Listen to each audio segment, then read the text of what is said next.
சிறகடிக்க ஆசை சீரியலோட இன்னைக்கு எபிசோட்ல பார்த்தீங்கன்னா, ரோகிணிக்கும் அவங்க ஹஸ்பண்டுக்கும் அடிக்கடி ப்ராப்ளம் வருது. ஸோ அவங்களோட ஷாப்பில் வேலை செஞ்சவங்க வந்து அவங்க மேலே நஷ்ட ஈடு வழக்கு போட்டு 3 lakhs வேணும்னு சொல்லி டிமாண்ட் பண்ணுறாங்க. ஸோ அடுத்தடுத்து பாவம் அவங்களுக்கு அமௌண்ட் ப்ராப்ளம் வந்துக்கிட்டே இருக்குது. ஸோ ஒரு பொய் சொல்லி நம்ம மாட்டினோன்னா லைஃப் லாங் நம்ம மாட்டிக்கிட்டே தான் இருப்போம். அந்த பொய்யை மறைக்க இன்னொரு பொய்ன்னு சொல்லி அமௌண்ட்டு பார்த்தீங்கன்னா ரோகிணி கிட்டேருந்து தண்ணி மாதிரி செலவாயிட்டிருக்கு.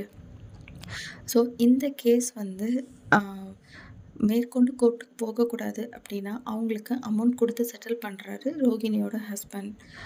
அடுத்து பார்த்திங்கன்னா, மீனாவும் முத்துவும் அந்த குட்டி பையனை கிறிஷை தேடி வந்து போகிறாங்க. கிறிஷோட பாட்டியை வந்து மீனா தேடி கண்டுபிடிக்கிறாங்க. மீனா ஏன் இதை தொடர்ந்து பண்ணுறாங்கன்னு தெரியல. பட் அந்த பையன் என்ன ஆனான்னு தெரிஞ்சுக்கணுன்றதுல மீனா ரொம்பவே தெளிவாக இருக்காங்க. ரோஹிணி கிறிஷை கொண்டு போய் வேறு ஒரு ஸ்கூலில் வந்து சேர்த்துறதுக்கு ட்ரை பண்ணிகிட்ருக்காங்க. ஆனால் இது கிறிஷ்க்கு சுத்தமாகவே பிடிக்கல. ஸோ ரோகிணி செய்கிறது எல்லாமே அடுத்தடுத்து தப்பு தான் பண்ணிகிட்ருக்காங்க.